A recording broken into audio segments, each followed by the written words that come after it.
നമസ്കാരം. പുനലൂർ സർവകലാശാല PSC YouTube ചാനലിലേക്ക് ഏവരെയും സ്വാഗതം ചെയ്യുകയാണ്.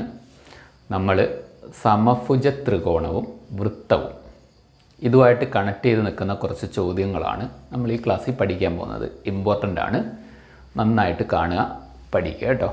അതിന് മുമ്പായിട്ട് നിങ്ങൾ പുനലൂർ മേഖലയിലൊക്കെ ഉള്ള കുട്ടികളാണെങ്കിൽ നമ്മുടെ സ്ഥാപനം പുനലൂരാണ് പ്രവർത്തിക്കുന്നത്, PSC കോച്ചിങ് സെൻറ്റർ. അപ്പോൾ നിങ്ങൾക്ക് അവിടെ വന്ന് പഠിക്കാൻ കഴിയുന്ന എല്ലാവർക്കും അവിടെ വന്ന് ക്ലാസ് അറ്റൻഡ് ചെയ്യാവുന്നതാണ്. PSC ക്ലാസ്സുകളാണ് നടക്കുന്നത്. ഓക്കെ, മാത്സ് മാത്രമല്ല എല്ലാം. ഓക്കെ, KSRTC പുനലൂർ KSRTC സ്റ്റാൻഡിന് സമീപമാണ്. അപ്പോൾ നമുക്ക് നമ്മുടെ ക്ലാസ്സിലേക്ക് പോകാം. അതാണ് ഇമ്പോർട്ടൻ്റ് കാര്യം. ഇത് അന്തർവൃത്തം, ഇത് പരിവൃത്തം. എന്ന് വെച്ചാൽ ഒരു സമഭുജ ത്രികോണം നമ്മളിവിടെ വരച്ചു വച്ചേക്കുന്നു. സമഭുജ ത്രികോണം, ആ സമഭുജ ത്രികോണത്തിനകത്ത് വൃത്തം വരുന്നതാണ് അന്തർവൃത്തം. സമഭുജ ത്രികോണത്തിന് പുറത്ത് വൃത്തം വരുന്നതാണ് പരിവൃത്തം എന്ന് പറയുന്നത്. ക്ലിയർ ആണല്ലോ. ഇനി അടുത്ത പോയിന്റ്, നമുക്ക് ഈ സമഭുജ ത്രികോണത്തിൻ്റെ എയും ആറും തമ്മിൽ ഒരു കണക്ഷനുണ്ട് അന്തർവൃത്തത്തിൽ. അതെന്താണെന്ന് വെച്ചാൽ A = 2√3R ആണ്. ഇവിടെ A കണ്ടുപിടിക്കുക. അന്തർവൃത്തത്തിൽ A എന്ന് പറയുന്നത്, സമഭുജ ത്രികോണത്തിൻ്റെ വശമായ A എന്ന് പറയുന്നത് 2√3R ആണ്. ഇനി പരിവൃത്തത്തിൽ A എന്ന് പറയുന്നത് √3R ആണ്. ഓക്കെ ആണേ. അപ്പോൾ പരിവൃത്തത്തിൽ A, സമഭുജ ത്രികോണത്തിൻ്റെ വശം A എന്ന് പറയുന്നത് √3R ആണ്. അന്തർവൃത്തത്തിൽ അതിൻ്റെ ഇരട്ടിയാണ്, 2√3R ആണ്. ക്ലിയർ ആണല്ലോ. സമഭുജ ത്രികോണം ഉണ്ടെങ്കിൽ ഒരു √3 ആയിട്ട് കണക്ഷൻ ഉണ്ടാകാനുള്ള സാധ്യത കൂടുതലാണ്. നിങ്ങൾ സമഭുജ ത്രികോണത്തിൻ്റെയൊക്കെ ഇക്വേഷൻ പരപ്പളവൊക്കെ കണ്ടുപിടിക്കാനുള്ള ഇക്വേഷൻ ഉണ്ടെങ്കിൽ ഒന്ന് ഓർത്ത് നോക്കിയാൽ മതി. √3a²/4 അങ്ങനെ പല പല കണക്ഷനുണ്ട്. അപ്പോൾ അവിടെ നിൽക്കട്ടെ. ഇനി അടുത്തൊരു കാര്യം പറഞ്ഞോട്ടെ. നമുക്കിത് ചിലപ്പോൾ അങ്ങോട്ടും ഇങ്ങോട്ടും മാറിപ്പോവുമെങ്കിൽ നിങ്ങൾ ഇങ്ങനെ ഒന്ന് ഓർത്ത് വെച്ചാൽ മതി. ഇവിടെ കണ്ട ഒരു 6 കിടക്കുന്ന ഇറ് കിടക്കുന്നുണ്ട് അന്തർവൃത്തത്തിലൊരു ഇറ്. ഇത് നിങ്ങൾ 6ഉമായിട്ടൊന്ന് കണക്ട് ചെയ്തോ. 6 ഇംഗ്ലീഷ് ആൽഫബറ്റ് 6. ആ 6ന് ഇപ്പുറത്ത് ഒരു 2 അക്ഷരങ്ങൾ കിടക്കുന്നുണ്ടോ? അപ്പോൾ അവിടെയാണ് 2 വരുന്നതെന്ന് ഓർത്താൽ മതി. അണ്ട 6 ഇതൊരു ഇറായിട്ട് സങ്കല്പിക്കുക. ഇതിനിപ്പുറത്ത് 2 അക്ഷരങ്ങൾ, ഇറ് 2 അക്ഷരം, ഇറ് 2 or 2 അക്ഷരം. ഓക്കെ, ഈ ഒരു ബന്ധം വെച്ച് അന്തർവൃത്തത്തിലാണ് A = 2√3 2 വരുന്നത് എന്ന് നിങ്ങൾക്ക് ഓർത്തിരിക്കാൻ പറ്റും. 2. ഓക്കെ, പരിവൃത്തത്തിൽ ഇറില്ല, ഇറിനിപ്പുറത്ത് 6ഇല്ല, 6നിപ്പുറത്ത് 2 അക്ഷരമില്ല, അപ്പോൾ 2 ഇല്ല, അപ്പോൾ √3R. അങ്ങനെ നിങ്ങൾക്ക് കണക്ട് ചെയ്യാം. ജസ്റ്റ് പറഞ്ഞതേ ഉള്ളൂ. അല്ലെങ്കിൽ വേറൊരു കാര്യം കൂടെ പറയാം. സമഭുജ ത്രികോണം പുറത്താണെങ്കിൽ അത് വലുതായിരിക്കും, A എപ്പോഴും വലുതായിരിക്കും. സമഭുജ ത്രികോണം വൃത്തത്തിനകത്താണെങ്കിൽ A ചെറുതായിരിക്കും. ഓക്കെ, അപ്പം വൃത്തത്തിനകത്ത് സമഭുജ ത്രികോണം വരപ്പോൾ A √3R വരത്തുള്ളൂ. പുറത്താവുമ്പോൾ A വളർന്ന് വലുതാവും, അപ്പോൾ 2√3R വരും. ക്ലിയർ ആണല്ലോ. അപ്പോൾ അന്തർവൃത്തം, പരിവൃത്തം, Aയും Rഉം തമ്മിലുള്ള ബന്ധമാണ് നമ്മളിവിടെ ബോഡി എഴുതി വെച്ചേക്കുന്നത്. ഇവിടെ A = 2√3R, പരിവൃത്തത്തിൽ A = √3R. അപ്പോൾ നമുക്ക് കുറച്ച് ക്വസ്റ്റ്യൻസ് നോക്കാം. ആദ്യ ചോദ്യം, 12 സെൻറ്റിമീറ്റർ വശമുള്ള ഒരു സമഭുജ ത്രികോണത്തിനകത്ത് വരയ്ക്കാൻ കഴിയുന്ന ഏറ്റവും വലിയ വൃത്തത്തിൻ്റെ ആരം എത്ര എന്നതാണ് ചോദ്യം. ഓക്കെ, അപ്പോൾ ഒരു സമഭുജ ത്രികോണം 12 സെൻറ്റിമീറ്റർ ആണ് വശം എന്ന് പറയുന്നുണ്ട്. ഓക്കെ, ഇതിനകത്ത് വരയ്ക്കാൻ കഴിയുന്ന ഏറ്റവും വലിയ വൃത്തം എന്ന് പറയുമ്പോൾ ഇതായിരിക്കും. ഒരു സമഭുജ ത്രികോണത്തിനകത്ത് വരയ്ക്കാൻ കഴിയുന്ന ഏറ്റവും വലിയ വൃത്തം, ആ വൃത്തത്തിൻ്റെ ആരം, അതാണ് നമുക്ക് കണ്ടുപിടിക്കേണ്ടത്, വൃത്തത്തിൻ്റെ ആരം. അപ്പോൾ നിങ്ങൾ മനസ്സിലാക്കി വയ്ക്കുക, ഒരു സമഭുജ ത്രികോണമുണ്ട്, വൃത്തമുണ്ട്, ആരമുണ്ട്. അപ്പോൾ വൃത്തം അകത്താണോ പുറത്താണോ? സമഭുജ ത്രികോണത്തിനകത്താണ് വൃത്തം, അപ്പോൾ അന്തർവൃത്തമായി. അപ്പോൾ മനസ്സിലാക്കുക, അന്തർവൃത്തം. അപ്പോൾ നമ്മൾ പഠിച്ച കാര്യം നിങ്ങൾക്ക് ഓർമ്മയുണ്ടല്ലോ, അന്തർവൃത്തം. ഓക്കെ, അതാണ് ചോദ്യം. ഈ അന്തർവൃത്തം എന്ന് പറയുന്ന സാധനം ഒന്നും പറഞ്ഞിട്ടില്ല. ഓക്കെ, നമുക്ക് മനസ്സിലായി വൃത്തം അകത്താണ് അന്തർവൃത്തം. അപ്പോൾ ഇറുണ്ട്, ഇപ്പുറത്ത് 2 അക്ഷരമുണ്ട്, അപ്പോൾ 2 വരുന്നതാണ് റിലേഷൻ.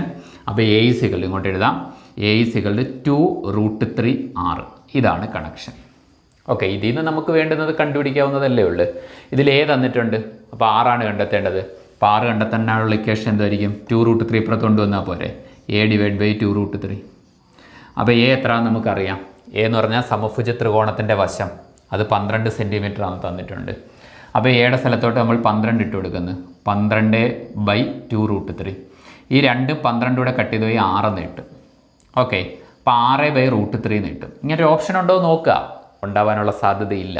ഇതിനെ വീണ്ടും ചെറുതാക്കാൻ പറ്റും. മീൻസ് ഡിനോമിനേറ്റർ, ഛേദത്തിലൊക്കെ റൂട്ട് വരുന്ന സംഖ്യകൾ നമ്മൾ പൊതുവെ എഴുതാറില്ല. അപ്പോൾ അത് ഒഴിവാക്കാൻ വേണ്ടിയിട്ട്, ഡിനോമിനേറ്ററിലെ റൂട്ടിനെ ഒഴിവാക്കാൻ വേണ്ടിയിട്ട് നമ്മളിതിൻ്റെ മുകളിലും താഴെയും ഒരു √3 കൊണ്ട് മൾട്ടിപ്ലൈ ചെയ്യണം. ഓക്കെ, മുകളിലും മൾട്ടിപ്ലൈ ചെയ്യണം, താഴെയും മൾട്ടിപ്ലൈ ചെയ്യണം. മനസ്സിലായോ പറഞ്ഞേ?